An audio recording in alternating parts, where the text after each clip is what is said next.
Bonjour et bienvenue sur la mécanique universelle. Alors aujourd'hui nous sommes le dimanche 9 janvier 2022 et je continue ma lecture du livre écrit par Will Durant, Vie et doctrine des philosophes, dans la partie qui s'occupe de Francis Bacon. Alors je suis à la page 135 de ce livre où il était question de Bacon, comme Aristote, donne des conseils pour éviter les révolutions. Donc, vraisemblablement, à l'époque d'Aristote, le peuple se soulevait également. Et donc, en fait, il préconise le plus sûr moyen de prévenir les séditions, c'est de supprimer ce qui en est la matière. Deux choses donnent matière aux révolutions. Une grande misère et un grand mécontentement. Donc, les causes et les motifs qui les déterminent sont l'innovation en matière religieuse, les impôts, l'altération des lois et des coutumes, la suppression des privilèges, l'oppression générale, etc. La tactique de tout chef, donc un peu plus loin il écrit que la tactique de tout chef d'État est naturellement de diviser ses ennemis et d'unir ses amis. Alors, voilà, c'est là où dans la dernière vidéo, je préconise de dépasser en fait ce machiavélisme, de dépasser cette pensée animale, c'est pas animal, mais primaire des relations humaines et de la façon de gouverner. Je pense qu'il est temps maintenant qu'on peut commencer à gouverner d'une autre manière. Mais il est probable qu'il faille vraiment une catastrophe parce qu'on se rend compte, c'est vraiment incroyable. Là, nous sommes en plein marasme avec le virus, ce nouveau virus qui est tombé sur l'humanité, alors ce coup-ci, et une humanité qui est entièrement connectée, donc qui sait exactement ce qui se passe et qui fonctionne de façon technique universellement, mais de façon consciente, totalement pas universelle. Chacun pour soi, chacun en continuant à, guerroyer les uns contre les autres, en continuant à agir comme avant et peut-être encore plus bêtement finalement, puisqu'on voit que là, par exemple, dans la campagne pour les élections présidentielles en France, euh, on divise pour régner, mais encore plus qu'avant. C'est une catastrophe, quoi. On dirait qu'on accentue nos défauts depuis le début du néolibéralisme au lieu de les réduire. Et donc, on n'arrive pas à comprendre, même on n'écoute pas ce virus qui nous dit de façon indirecte qu'il faut qu'on s'associe mondialement, qu'il faut qu'on change complètement notre façon et de consommer et de traiter la planète, mais également de nous traiter nous-mêmes et également de diriger les pays et de diriger l'humanité. Donc d'en finir avec ces bisbilles entre les États-Unis et la Chine, l'Europe et l'Ukraine et la Russie, l'Occident et l'Orient, etc. Toutes vieilles, ces vieux comportements, parce qu'ils sont complètement dépassés finalement, ces comportements-là, s'ils existent, c'est qu'ils ont du sens, bien sûr, mais par rapport au niveau de conscience qu'on a atteint, on voit à quel point ils sont dépassés. Et on dirait que notre surdité, cette surdité qui continue malgré les virus, malgré ce que le langage muet de la vie nous envoie comme message, eh ben, il faut arriver à quelque chose de pire pour que l'humanité dise bon, stop, là c'est trop grave, on s'associe maintenant, on travaille tous ensemble pour régler un problème bien précis. Sur la mécanique universelle et dans d'autres vidéos, j'avais dit il y a 10-15 ans en arrière, peut-être 20 ans, qu'en fait, l'humanité,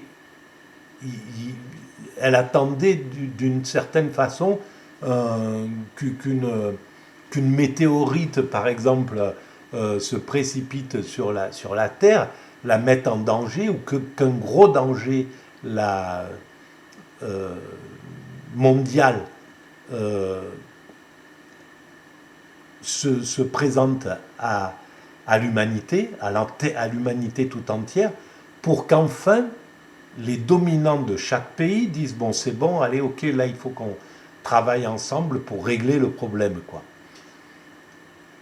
Et alors, je pense qu'il va falloir qu'on arrive à quelque chose comme ça. Alors peut-être que ça sera ce virus qui va toujours s'imposer à cette humanité, bloquer le système, etc., jusqu'à ce qu'on finisse par comprendre et qu'on dise bon, c'est plus possible, on est obligé de traiter tout ça au niveau planétaire, on est obligé de travailler au niveau planétaire. Alors voilà, ça c'est mon espoir. Évidemment, l'humanité, elle est pas à l'écoute de mon espoir. Elle n'est pas, voilà, les bonnes intentions ou les utopies, c'est pas ça qui va changer le monde. Des utopies, et peut-être Bacon en a écrit, et bien d'autres en ont écrit, des utopies, et ça fait évoluer les mentalités, mais dans la lenteur, dans la longueur du temps. C'est pas quelque chose qui va d'un seul coup éclairer le système et tout orienter dans le sens positif. Donc il est vraisemblable que ça continue comme sur cette lancée-là et que ça s'améliore progressivement, lentement, en nous donnant ce sentiment de lenteur de l'évolution des dominants. Parce que c'est les dominants qui sont plus lents que les peuples qui sont déjà prêts à l'universalité. Bon, bref, voilà. Donc, il dit que... alors, dans les recettes, une meilleure recette pour éviter les révolutions, c'est une distribution équitable de la richesse. Ça, c'est quand même vraiment bien. Ce qu'écrit Bacon à l'époque, alors que il est quand même du côté un petit peu des réactionnaires, on dirait. Mais ça, c'est quand même vraiment bien. Et il précise, il écrit, « L'argent est comme le fumier, il n'est bon que s'il est éparpillé. » Et cette phrase est grandiose, elle est vraiment bien, parce que c'est ça. L'argent, il n'a de sens que comme ça, que éparpillé. Maintenant, l'humanité doit l'éparpiller, vraiment, sur l'ensemble de la planète. L'idée du salaire universel, l'idée d'installer partout, sur toute cette planète, des endroits pour soigner les gens, pour les éduquer, pour instruire, pour amener le minimum de confort vital, etc., etc., sur cette planète et de façon propre et non consommable en termes énergétiques et en termes de la planète, c'est le but, c'est l'étape vers laquelle nous allons. C'est l'étape, c'est la prochaine étape. Et là, j'ai l'impression d'être quelques siècles en avance, quoi. De me retrouver avec des idées qui vont s'appliquer dans 200 ans. Et pourquoi je me retrouve avec ces idées aussi progressistes, aussi futuristes d'une certaine façon, et en étant convaincu que c'est ça qui va se produire, et de pouvoir et de constater que rien ne bouge. C'est très bien pour cet avenir lointain, et dans l'immédiat, il faut se contenter de vivre tel que la vie se déroule et accepter son sort tel qu'il est. Mais cela ne signifie pas le socialisme, ni même démocratie. Bacon se méfie du peuple, qui de son temps était sans instruction. Voilà, ça c'est bien ce que précise Will Durant, qui de son temps était sans instruction. Et c'est là où c'est grave, ce que fait actuellement la société humaine, le marché en fait. Abêtir le peuple, c'est construire l'aristocratie, c'est ramener l'aristocratie, l'oligarchie, enfin le gouvernement par la domination par quelques-uns sur le plus grand nombre. C'est détruire la démocratie, parce que la démocratie c'est intéressant simplement si l'homme est instruit, s'il est conscient, si c'est des citoyens que les médias fabriquent et non pas des consommateurs abrutis qui deviennent de plus en plus stupides pour pouvoir les faire consommer. C'est un crime de l'humanité. Ça sera peut-être considéré comme un crime contre l'humanité, la période de ce marché qui abêtit le monde. Et même les patrons de chaînes le disaient, et moi je suis là juste pour vendre du Coca-Cola pour les intermèdes, quoi. Voilà, on divertit pour pouvoir vendre, pour que le marché puisse faire quelque chose. Donc on abêtit l'être humain. Et là, heureusement, il le fait inconsciemment, le marché. C'est son mécanisme. Il veut gagner des ronds, il faut gagner toujours plus, etc. C'est juste de la vénalité basique. Et comme il est dans un moment d'immoralité, d'amoralité, de manque d'éthique, eh ben, il avance en ravageant tout sur son passage, parce qu'il n'a plus l'éthique qu'il y avait même dans les Trente Glorieuses ou au siècle précédent ou les siècles d'avant. Il y avait quand même une sorte d'éthique qui chapeautait l'humanité. Là, cette éthique, elle est complètement affalée sur elle-même. Bacon se méfie donc du peuple qui de son temps était sans instruction. La plus basse flatterie est celle qui s'adresse au commun. Et Phocion l'avait bien compris lorsque, applaudi par la foule, il demandait « Qu'ai-je fait de mal ?» Ce que veut Bacon, c'est d'abord une yeomanry de propriétaires fermiers, puis une aristocratie pour l'administration, et enfin et surtout un roi philosophe. Il est presque sans exemple qu'un État n'ait pas prospéré sous des gouvernements instruits. Il cite Sénèque, Antonin le Pieux et Marc Aurèle. Son espoir était qu'à ces noms, la prospérité ajouterait le sien. Je continue. 4. La grande reconstruction. Inconsciemment, au milieu de ses triomphes, il gardait son cœur à la philosophie. Elle lui avait servi de nourrice dans sa jeunesse, de compagne pendant sa vie politique. Elle devait être sa consolation dans la prison et dans la disgrâce. Il déplorait de mauvais renom qui s'étaient, pensait-il, attachés à la philosophie et les stériles discussions de la scolastique. Les gens sont portés à mépriser la vérité en raison des controverses qu'elle suscite et à penser que ceux qui ne se peuvent mettre d'accord sont tous engagés dans une fausse voie. Les sciences sont presque stationnaires et ne font aucun progrès digne de la race humaine. Les écoles, avec leur tradition, ne forment qu'une succession de maîtres et d'élèves, non d'inventeurs. Dans ce qu'on fait maintenant en matière de science, il n'y a que tourbillonnement, agitation perpétuelle, retour incessant au point de départ. Pendant les années de son ascension et de son passage au pouvoir, il médita la restauration ou reconstruction de la philosophie. Meditor instaurationem philosophiae. Donc voilà, et là on peut dire que je pense que tous les philosophes qui sont dans les visionnaires d'une certaine façon, qui sont un peu en avance sur leur temps, ils sont obligés de trouver que leur temps est médiocre, ils sont obligés de critiquer, comme je le fais d'ailleurs moi-même, cette humanité qui est si lente, qui est si lente à la détente, si inconsciente, si si bête d'une certaine façon, alors qu'elle est juste ce qu'elle est, et au bon point, et exactement au bon endroit de ce qu'elle est. Mais voilà, c'est le principe du philosophe. Il projeta de diriger toutes ses études vers cette tâche essentielle.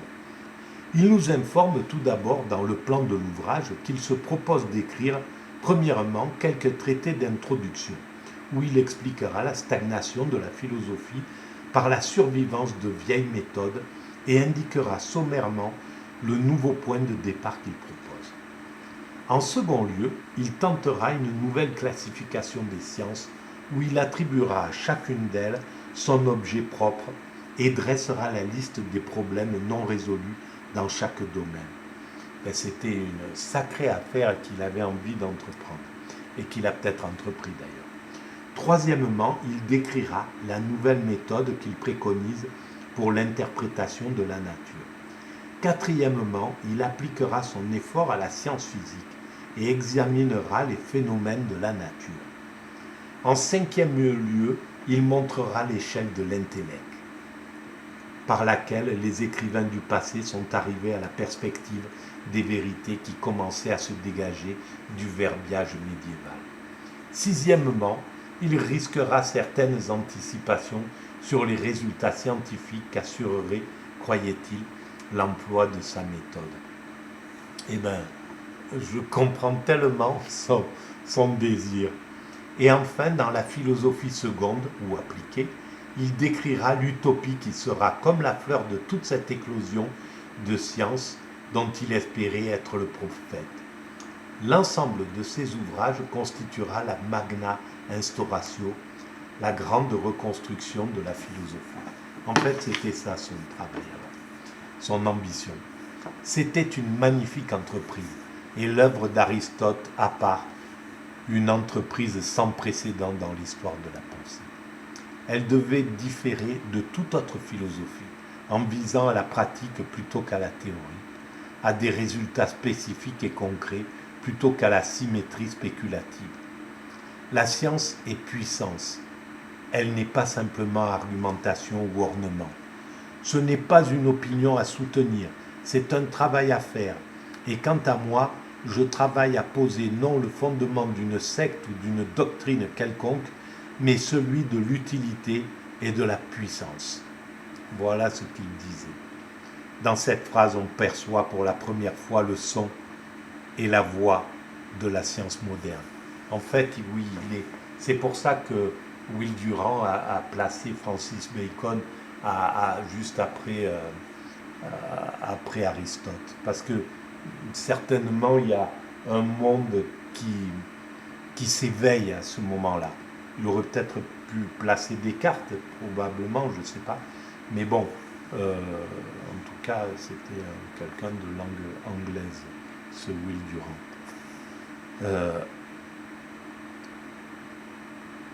Et donc, voilà. Alors, je continue. Le petit 1, le progrès du savoir. Pour produire des œuvres, il faut savoir. La nature ne peut être commandée qu'en étant obéie.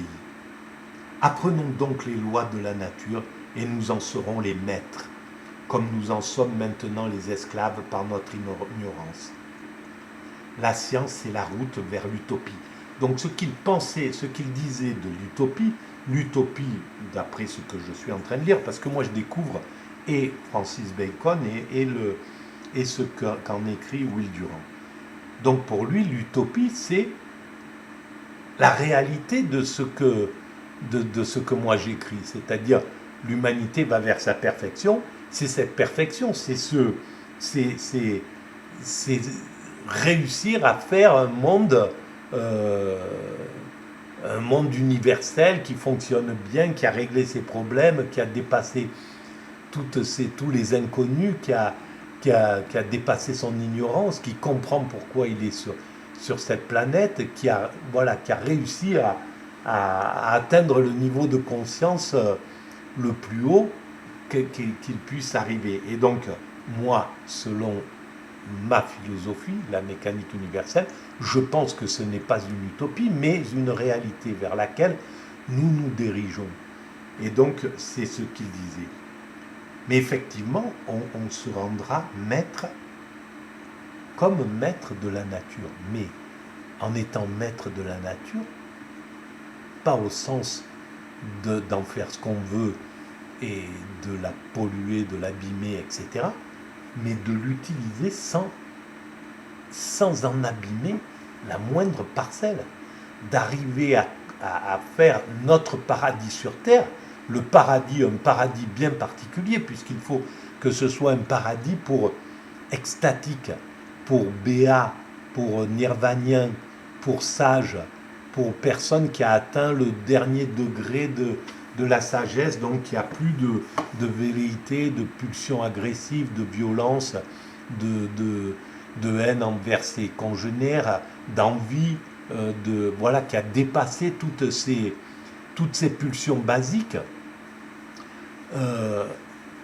et qui a atteint donc le sommet. Et donc, il faut que la nature environnante ne soit plus hostile pour que l'homme puisse vivre dans cet état-là, sans être... Alors peut-être que un extatique, même les animaux féroces ne le touchent pas.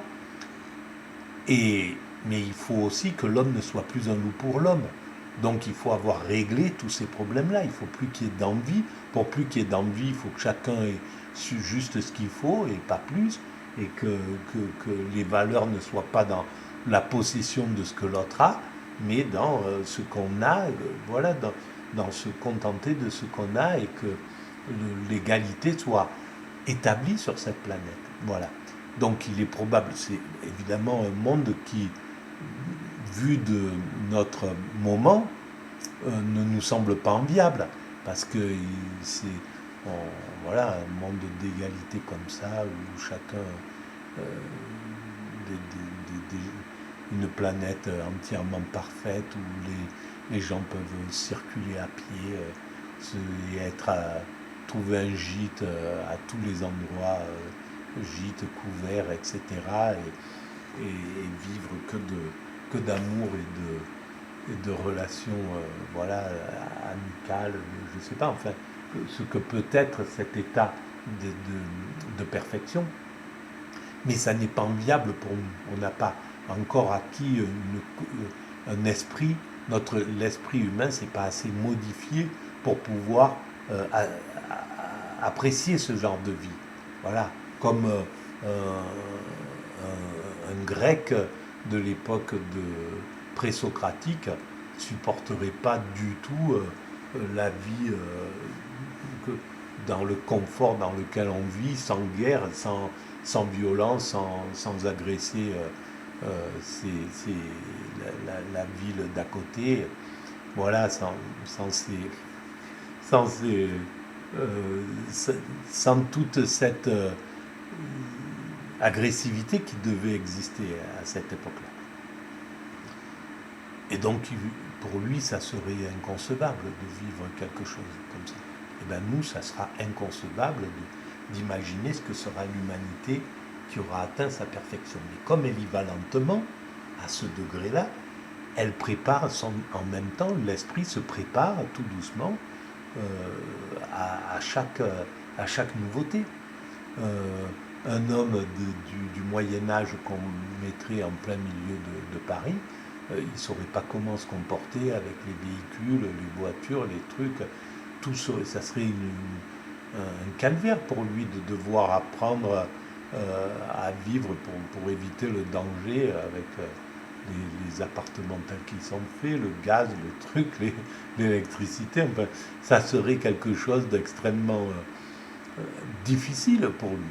Et ben, pour nous, c'est la même chose par rapport au futur.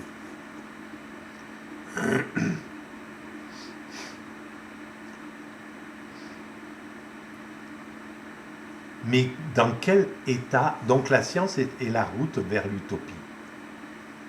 Mais il n'y a pas que la science. Voilà, c'est ça le problème. C'est qu'il y a la science, il y a la philosophie, il y a l'éthique, il y a la morale, il y a la justice, il y a tout ça qui construit l'utopie. Mais voilà, il y a toutes ces notions, l'éducation, etc., etc. C'est un ensemble qui construit cette utopie.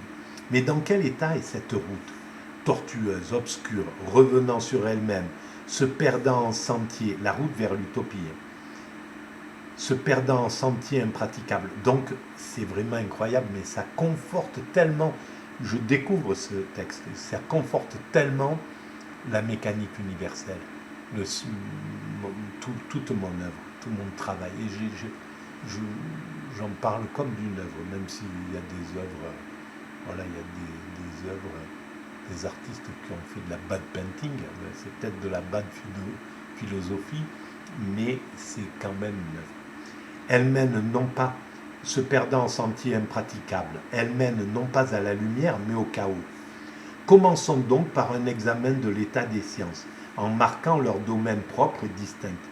Donc en fait, il veut ordonner le monde pour l'amener dans cette direction. Donc c'est tellement important, effectivement, il est tellement important ce Bacon. Mettons les sciences chacune à sa place. Examinons leurs défauts, leurs besoins et leurs possibilités. Et c'est pour ça que peut-être il est quand même au-dessus. Rien que par cette phrase-là, sur l'utopie, peut-être que il est au-dessus, il y a quelque chose de plus important que Descartes, même si Descartes est très important. Parce que c'est de la téléologie, c'est l'étude de la destinée de l'humanité. Commençons donc par un examen de l'état des sciences, en marquant leur domaine propre. Mettons les sciences chacune à sa place, examinons leurs défauts, leurs besoins et leurs possibilités.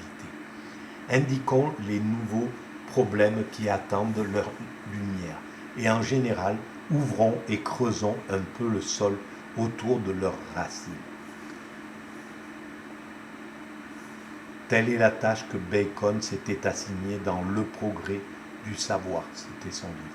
C'est mon intention, écrit-il, tel un souverain entrant dans son royaume, de faire le tour de la science et d'observer quelles en sont les parties désertes et incultes, abandonnées par l'industrie de l'homme en vue d'engager l'activité des hommes publics et des particuliers à l'amélioration de ces régions délaissées dont j'aurais fidèlement tracé les limites.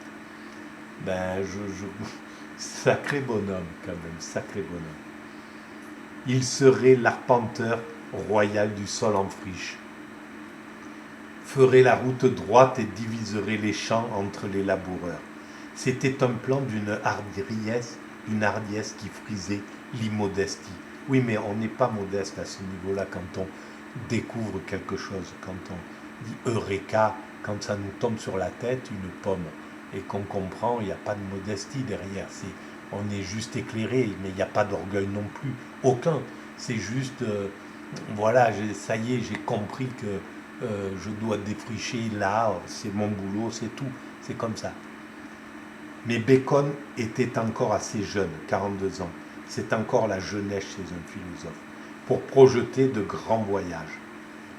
Je considère toute science comme de mon domaine, avait-il écrit à Burghley en 1592. Il n'entendait point par là qu'il ferait lui-même une édition anticipée de l'Encyclopædia Britannica, mais signifiait seulement que dans l'œuvre de reconstruction sociale, sa tâche de critique et de coordinateur de la science l'entraînerait dans tous les domaines du savoir. On ne peut que faire ça quand on est en téléologie, quand on s'occupe de l'évolution de l'humanité. La mécanique universelle a été obligée, elle s'est construite toute seule et elle a été obligée d'aller regarder de partout parce que c'était une obligation. Avancer dans cette route, obligé de regarder à droite, à gauche, au-dessus, en dessous, etc. parce que c'était une nécessité. Donc c'est juste une nécessité. Sa tâche de critique, l'ampleur même de son projet donne de la magnificence à son style et en fait le sommet de la prose anglaise. Eh ben dis donc, le sommet de la prose anglaise. Bon, eh ben là j'ai fini ma lecture. Voilà, 30 minutes, c'est beaucoup pour vous, surtout avec la diction insupportable que j'ai. Voilà, mais enfin, si quelqu'un veut le transcrire en écrit, ça vaudrait le coup tout ça. Merci, à très bientôt, au revoir.